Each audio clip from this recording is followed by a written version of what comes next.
स्मार्टफोनच्या दुनियेत क्रांती आता आपल्या शहरात. पलुसकरांच्या सेवेत सज्ज विवो एक्सक्लुझिव्ह स्टोअर. आता विवोची सुपरफास्ट टी सिरीज आणि गेमिंगसाठी जबरदस्त आयक्यूचे सर्व लेटेस्ट मॉडेल्स आता आपल्या पलुसमध्ये उपलब्ध. नको बजेटची चिंता, आमच्याकडे फायनान्स सुविधा. तर वाट कसली पाहताय, आजच भेट द्या. देशभूषण शीतल सावळवाडी यांचे Vivo exclusive store, Meenakshi Chitramandir जवळ, तासगाव रोड, पलूस.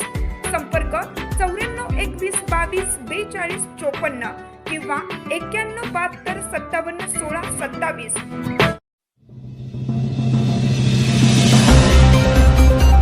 एरळा नदीकाठी घुमला चिमण्यांचा चिवचिवाट.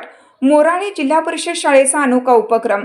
जागतिक चिमणी दिनाचे औचित्य साधून जिल्हा परिषद शाळा मोराळे तालुका पलूस येथील विद्यार्थ्यांनी एरळा नदीच्या निसर्गरम्य काठावर जाऊन हा दिवस अनोख्या पद्धतीने साजरा केला.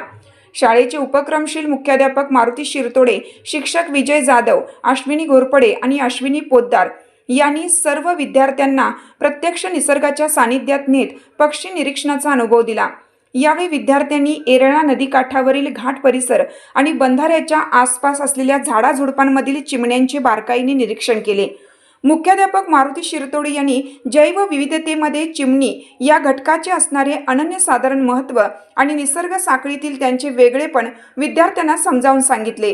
केवळ पुस्तकी ज्ञान न देता प्रत्यक्ष अनुभवातून पक्षी संवर्धनाचा संदेश या उपक्रमातून देण्यात आला. या उपक्रमाला पर्यावरण संवादक हिम्मतराव मलमे यांनी आपल्या टीमसह विशेष भेट दिली. यावेळी त्यांनी व प्राध्यापक देशमानी यांनी शाळेच्या या स्तुत्य उपक्रमाचं कौतुक केलं. तसेच आपल्या घराच्या परिसरात येणाऱ्या चिमण्यांची काळजी कशी घ्यावी, त्यांच्यासाठी धान्य व पाण्याची सोय कशी करावी याबाबत विद्यार्थ्यांना मोलाचे मार्गदर्शन केलं. या प्रसंगी पत्रकार सुधाकर काळबागे, धनाजी सदामते सावंत यांची प्रमुख उपस्थिती होती. निसर्गाच्या सानिध्यात पार पडलेल्या या उपक्रमामुळे विद्यार्थ्यांमध्ये पर्यावरण रक्षणाची जाणीव निर्माण झाली आहे. चिमणी दिवस.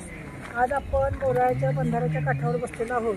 आपल्यासमोर नदी छान दिसते. नदीच्या शेजारी वेगवेगळे पक्षी, प्राणी दिसत आहेत. ते पाणी पिण्यासाठी इथं जमलेले आहेत. आपण सुद्धा आपल्या घराजवळ चिमण्यांना धान्य, पाणी पिण्यासाठी काहीतरी व्यवस्था पातेल्यात पाणी किंवा एका लोटक्यात पाणी भरून ठेवायचं, जेणेकरून चिमणींना सुद्धा पाणी प्यायला मिळेल. आता उन्हाळ्याचा दिवस असल्यामुळं सगळ्या ताण लागते जास्त. पक्ष्यांना सुद्धा, प्राण्यांना सुद्धा पाणी ठेवायचं आहे.